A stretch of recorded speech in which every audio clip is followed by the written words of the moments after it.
Passenger reporting for boarding. Good morning. Good morning. Who are you and what are your requirements? I don't really understand. For example, albumin is the main protein in blood plasma and it is responsible for maintaining uncoated fluid and transporting substances like hormones, fatty acids, bilirubin, and drugs. For total protein is a measure of all of the proteins in the blood. Oh, okay. So I am an transaminase. I am responsible for breaking down proteins into energy for the liver. And here my brother, aspartate transaminase, he is responsible for breaking down amino acids. We are traveling with our cousins coming and total protein today. Okay, so how do patients prepare for the tests alanine transaminase and aspartate transaminase? Alright, so healthcare providers may request patients to fast for 8 to 12 hours, though it is not required as it does not affect the levels of enzymes. They'll also be asked to avoid alcohol and exercise as these can increase the enzyme levels.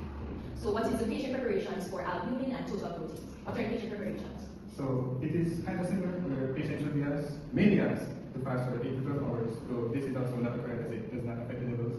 They'll be asked to avoid alcohol as these can impair protein synthesis, increasing the levels of albumin in the blood. And for hydration? They'll be asked to avoid dehydration and excess hydration as dehydration can falsely elevate albumin and total protein levels and excess hydration can falsely lower albumin and total protein levels. What is the sample handling like for these tests? Alright, so samples should stay frozen for 7 days and freeze-thaw samples should be avoided because these cycles can denature proteins and enzymes. During transportation, samples should be kept in leak-proof containers and constant exposure to heat or sunlight should be avoided as these can denature the samples. Give me your pass, give me your documents. You have been granted a pass to go on the airplane. Please direction. Conjugated unconjugated bilirubin protein program. Good morning, who are you and what are your requirements? I am conjugated bilirubin, and it is also called direct bilirubin, which can be processed by the liver and excreted through bile, stool, and urine. While unconjugated bilirubin, also called indirect bilirubin, it cannot be processed by the liver and excreted through the bloodstream bound albumin and is a fractional bilirubin. Okay, so how do patients prepare for conjugated and unconjugated bilirubin? Patient prepare for conjugated by fasting. Fasting usually not required, but some laboratories may request it to avoid interference from lipid content. While unconjugated bilirubin may be recommended because recently can affect bilirubin, indirect bilirubin levels by altering lipid content. And for conjugated and unconjugated medications, patients should inform their healthcare provider before taking medications because it can affect their bile flow to increase bilirubin levels. Any other preparations? Yes, alcohol. For both of them, should avoid alcohol for 24 hours because it can prevent temporary cholestasis. Sample handling for conjugated and unconjugated bilirubin are the same. So samples should be stored at 2 to 8 degrees Celsius if analysis is delayed. Transport, it should remain cool and in the dark. Hemolysis, it must be avoided because hemolysis significantly increases bilirubin and it will give you false reading. Okay, so can I have your please? You are awarded a pass to go on the airplane. Thank you. Total bilirubin and urine bilirubin ready for boarding. Good morning, who are you and what are your requirements? I am total bilirubin and here is my friend urine bilirubin. So total bilirubin is the combined direct conjugated and indirect conjugated bilirubin present in the blood. It reflects how well the liver is breaking down and removing bilirubin from the blood, which is a yellow pigment which is produced by the normal breakdown of red blood cells. Urine bilirubin is the presence of bilirubin in the blood, which is normally absent. This appears when bilirubin that is processed by the liver builds up in the blood, that is referred as hyperbilirubinemia. This indicates liver disease or bile duct obstruction. Okay, so how should patients prepare before doing the urine bilirubin test? Okay, so for urine bilirubin, no fasting is required. Patient is just required to remain hydrated, no excessive amount of water. Also, they should advise patients about the medication they're taking, being that some medications interfere with bilirubin. Also, the reason why no fasting is required is because the food does not affect the urine result. And for hydration? For hydration, the reason why that is required so they can have the amount of urine that is required to have the test done, and also the reason why excessive water is not recommended is because excess water can cause dilution to the urine that can interfere with the result. And for total bilirubin? Okay, total bilirubin, patient is recommended to fast for 4 to 6 hours. Some meals can interfere with total bilirubin results, especially fatty meals. They should also advise clinicians about medications such as Rocamin, some antibiotics interfere with bilirubin results, right?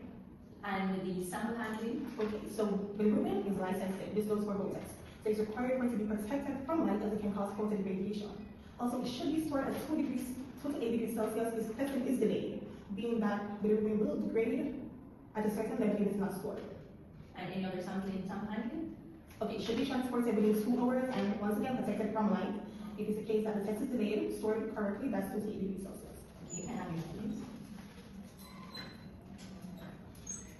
You are given a pass to hold your seat on there, please. Thank you.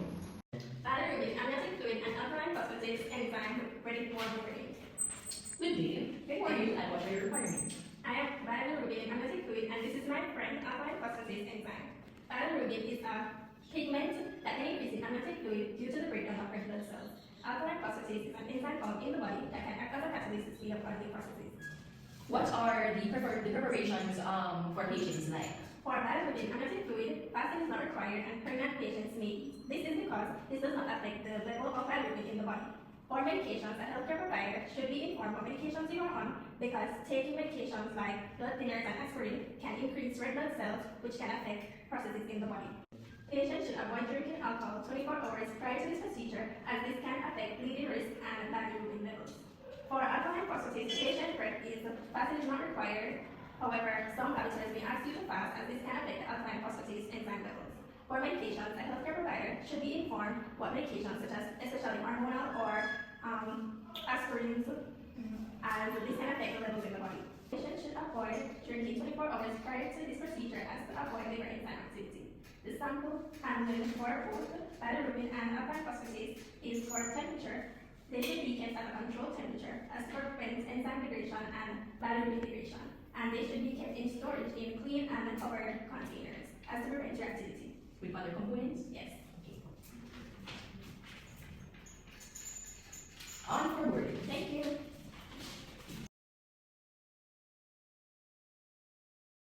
I'll be doing the procedure for albumin, total protein, total bilirubin, urine bilirubin, conjugated bilirubin, and unconjugated bilirubin. First, I will start with the sample collection.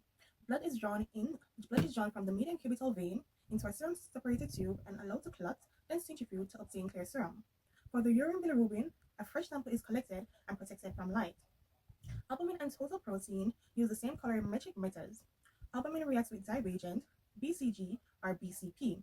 Total protein reacts with Birac reagent to form a colored complex. The color intensity is measured in the spectrophotometer, and this absorbance tells us the concentration in the sample. Total, conjugated, and unconjugated bilirubin uses the Diazor reaction. Bilirubin in the serum reacts with Diazor reagent to form a colored compound. Direct bilirubin reacts immediately, while total bilirubin reacts after adding an accelerator. Unconjugated bilirubin is calculated by subtracting direct value from the total. The spectrometer measures the absorbance to tell us the levels. For urine bilirubin, it is a qualitative test. So a urine reagent strip is dipped into the urine. Once there is color change, bilirubin appears in the urine. So this tells us that it's a liver disease or a biliary obstruction. Procedure for alanine transaminase enzyme test. A healthcare provider will collect a venous blood sample, usually from the patient's arm. The sample is then placed in a tube and sent to a lab where automated analyzers will use spectrophotometric or kinetic enzymatic assays to determine ALT activity by calculating the conversion of alanine and alpha-ketoglutarate to pyruvate and glutamate. Procedure for aspartate transaminase enzyme test. Blood is collected from the arm using a sterile needle and collection tube. The blood is allowed to clot for serum and then is centrifuged to separate serum or plasma. The AST enzyme is measured using a spectrophotometric method, which detects the conversion of aspartate and alpha-ketoglutarate into oxalate and glutamate. Oxalate reacts to form a colored compound, and the rate of color change is proportional to AST concentration. Procedure for bilirubin in amniotic fluid is called amniocentesis. This is when a healthcare provider uses ultrasound to guide a needle through the mother's abdomen and uterus to collect a fluid sample. This sample is then sent to a lab for testing. The normal reference range for albumin is 3.5 to 5.0 grams per deciliter. A value within this range usually indicates that the liver is synthesizing adequate amounts of albumin, the patient has appropriate intravascular volume status, and the protein intake and absorption are sufficient. If the value is beneath 3.5 grams per deciliter, this indicates that the patient has hypoalbuminemia, which is normally indicative of liver disease. Conditions such as cirrhosis, severe hepatic failure, and chronic hepatitis often inhibits the hepatocyte's ability to synthesize albumin in the blood, leading to lower serum levels. Other conditions that are associated with low albumin are increased prothrombin time, altered liver enzymes, and increased bilirubin. If the value is above 5.0 grams per deciliter, the patient may have hyperalbuminemia. This is usually indicative of dehydration and not liver disease, and if it is not dehydration, it may be improper sample collection, improper patient preparation, or improper procedure. The normal reference range for total protein is 6.0 to 8.3 grams per deciliter. A value within this range usually indicates that the patient has an appropriate balance between albumin and globulins, the patient has proper hydration status, and sufficient protein intake. If the value is below 6.0 grams per deciliter, this indicates that the patient has hypoproteinemia. This indicates that the patient has hyperproteinemia, which is normally indicative of liver disease. Conditions such as cirrhosis and hepatic failure reduces the albumin in the blood, which in turn reduces the total protein levels. If value is above 8.3 grams per deciliter, this indicates that the patient has hyperproteinemia, which is not normally indicative of liver disease, but normally indicates dehydration or increased globulin levels. Dehydration increases the protein concentration in the blood, while chronic inflammation increases the globulin levels. I will be doing the interpretation for total bilirubin and urine bilirubin. The normal range for total bilirubin is 0.3 to 1.2 mg. An elevated bilirubin indicates problem with conjugation, excretion, or production of bilirubin. Prehepatic hemolytic anemia, excessive red blood cell breakdown, sickle cell disease, hepatic cirrhosis, hepatitis, posthepatic biliary flow obstruction, biliary duct obstruction, tumors, and gallstones. For urine bilirubin, it is qualitative, so you either get a positive or negative result. It only measures conjugated bilirubin, so this indicates liver disease or biliary obstruction. Interpretations of result for conjugated bilirubin. Normal range is from 0 to 1 to 0 to 3 milligram per deciliter. High conjugated bilirubin indicates obstructive jaundice, cirrhosis, and even hepatitis. Conjugated bilirubin levels play an important role in diagnosing disorders that affect bile flow and liver excretion. Interpretation of results for unconjugated bilirubin. Normal range is from 0.2 to 0.8 milligram. High unconjugated bilirubin means that the red blood cells are breaking down too fast, or the liver can't process it properly. Interpretation of results for alanine transaminase enzyme test. Normal ranges for men and women are 29 to 33 units per liter for men and 19 to 25 units per liter for women. High LT values suggest liver damage or inflammation, including conditions like hepatitis, liver disease, or cirrhosis. Medical-induced liver injury or heart or muscle injury can also elevate LT levels. Low LT levels are rare but occur in liver damage or vitamin B6 deficiency. Interpretation of results for aspartate transaminase enzyme test. The normal range for adult males is 8 to 48 units per liter. For adult females is 8 to 43 units per liter, and it's slightly higher in children. High AST levels indicate tissue damage, especially in liver disease, heart conditions, muscle injury, or pancreatitis or hemolysis. Low AST levels may occur in severe liver damage, vitamin B6 deficiency, or uremia. The interpretation of results for bilirubin in amniotic fluid. The normal range is 0.10 to 0.30 before 32 weeks and 0.10 to 0.20 after 32 weeks. This means little or no red blood cell breakdown and can be associated with a healthy pregnancy, while a high value can mean significant red blood cell breakdown, which can cause hemolytic disease of the newborn. The treatment for this is early delivery or postnatal care. Interpretation of results for alkaline phosphatase enzyme. The normal range is between 44 to 147. Children levels may increase due to bone growth, and during pregnancy, levels may also naturally increase. The low values are associated with reduced alkaline phosphatase activity, which can lead to malnutrition, and high values are associated with increased enzyme activity, which can cause liver disease. Treatment for this is guides further liver function tests. Albumin helps to diagnose the severity of liver disease because albumin has a long half-life of about 20 days. When the albumin level in the liver remains low, it indicates that the liver is not working correctly and helps doctors to determine the severity of the liver disease. As it relates to treatment, albumin helps to determine the severity of the liver disease and the urgency of medical intervention, such as optimizing diuretics, restricting sodium, or paying closer attention to fluid accumulation. As it relates to healthcare management, albumin helps to determine whether the treatment is working, whether it is worsening, or whether the disease is worsening, or whether the patient is adapting nutritionally so that adjustments can be made. As it relates to the significance of total protein in diagnosis, total protein can help in diagnosis because it contains both albumin and globulins. This can help doctors or professionals to diagnose liver disease. As it relates to treatment, total protein guides patients' response to therapy. Increasing total protein indicates the recovery of protein synthesis, while decreasing total protein indicates a worsening of the condition. Treatments normally used are diuretics and lactulose if high in ammonia.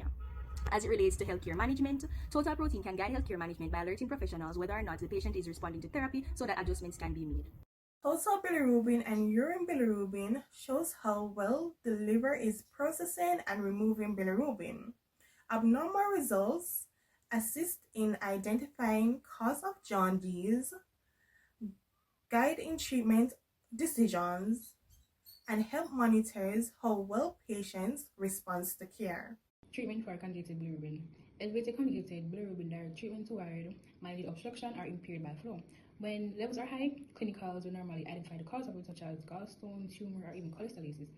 So managing may include antiviral or anti-inflammatory medications. Treatment depends on the cause. If it's hemolysis like sickle cell or autoimmune hemolytic anemia, then doctors fix the trigger, they treat the anemia or they transfuse blood. If it's Gilbert syndrome, then no treatment is required. They just avoid stress, avoid dehydration, and don't skip any meal. Monitoring matters because it guides treatments like phototherapy for babies, blood support or medicine changes, and also prevents complications. ALT and AST significance to health and illness. They help detect early liver cell injury even before symptoms appear. They help track disease progression in chronic liver conditions. They help guide healthcare providers in evaluating the effectiveness or toxicity of medications affecting the liver. Routine ALT and AST testing is a part of liver function panels to support decisions in dietary, pharmacological, or surgical management.